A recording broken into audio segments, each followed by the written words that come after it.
Are you trying to create transitions between objects in Illustrator, but you're struggling and maybe it looks a little bit janky and kind of choppy? If so, the blending tool might be exactly what you need.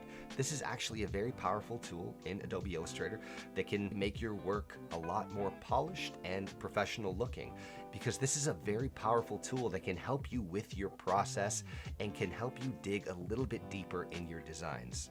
So let's go over to the computer and get started. Now we're in Adobe Illustrator. I have nothing on my canvas here. In order to get started with the blending tool, we're gonna need two objects here. So I'm gonna hit M on my keyboard, drag out the square here, and just put it up here. I'm gonna increase the stroke a little bit so it looks a little bit more substantial.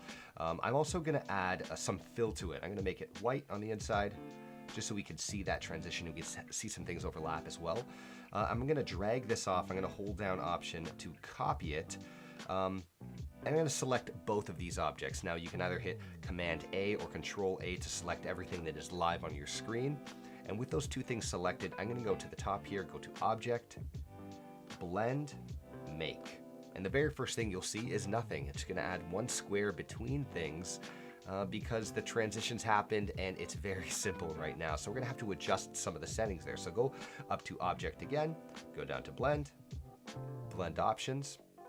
What you're going to see here is a simplified dialog box that has a drop down. It has an orientation selection as well, and then it has the preview button. So go ahead and make sure that preview is on. Then we're going to go to the drop down and go to specific steps. And here's where you'll see the number 1, and that is one step between these two objects that we've created. Let's go ahead and increase that. I'm going to put 10 in here. And as you were seeing, because we have preview on, we're seeing what's going on here, and we're seeing that there is a transition between these two objects. It's almost continuing it with the same shape as we are going from one object to the other. So let's go ahead and hit OK.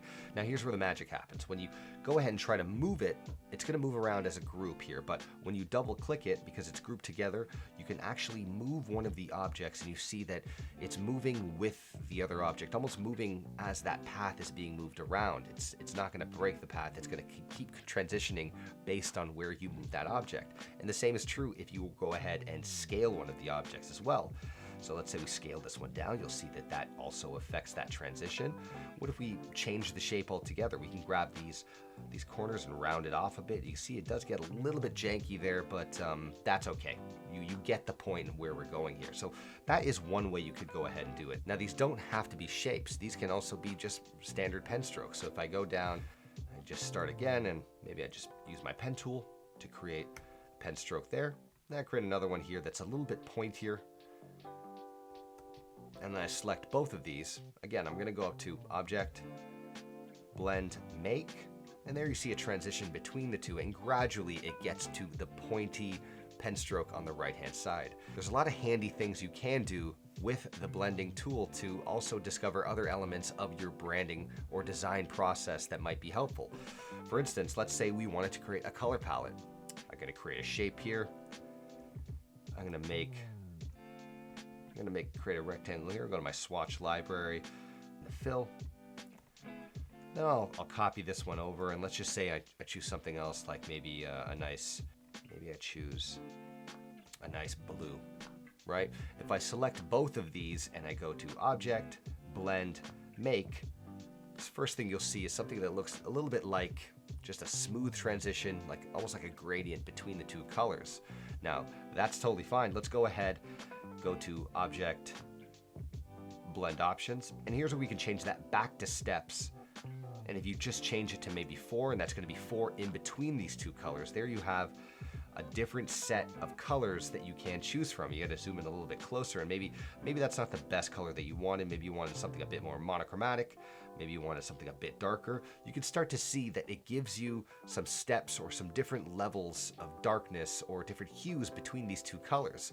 And if you wanted to go ahead and start maybe color picking these colors, you can just go ahead and select them all, hit Expand, Object and Fill, OK, and there you have individual shapes that you can choose from. And there you have it. That is the blending tool. There's a lot of great stuff that you can do with the blending tool in Adobe Illustrator. It's a super powerful tool, and I think that once you start using it once or twice, you'll find a reason to use it throughout all of your design process. and it can actually help you speed things up and then again make things look super polished and super professional. I hope this was helpful. If you have any comments at all, please leave a comment below. And thank you so much for watching. Enjoy and keep creating, everybody. All the best. Bye.